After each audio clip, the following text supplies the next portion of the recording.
नमस्कार। कैसे हैं आप लोग। बता दें दोस्तों कि सुपरस्टार युवा दिलों का धड़कन हम सबके चाहते प्रमोद प्रेमी यादव जी का आज एक फिल्म का टीजर रिलीज हो रहा है। जी हाँ दोस्तों, जिस फिल्म का नाम है शुभ विवाह। यह आज 4:45 में रिलीज होगा। तो आप लोग देखने के लिए तैयार रहिएगा और ढेर सारा प्यार आशीर्वाद अपना दीजिएगा। यह भी टीजर SR के यूट्यूब चैनल से रिलीज होगा।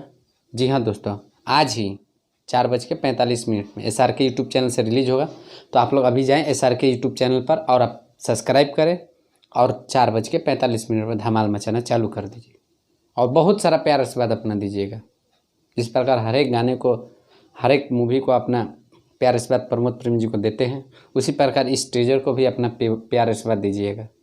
जी हाँ दोस्तों, शुभ विवाह बहुत ही ज़बरदस्त और पारिवारिक फिल्म प्रमोद प्रेमी जी का भोजपुरी में एक अलग अंदाज, एक नए तरीके से इस फिल्म में दिखाया गया है शुभ विवाह में। तो आप लोग SR के यूट्यूब चैनल से देखना ना भूलिएगा आज ही 4:45 में। तो देखिए और बहुत सारा प्यार आशीर्वाद दीजिए। जय माता दी।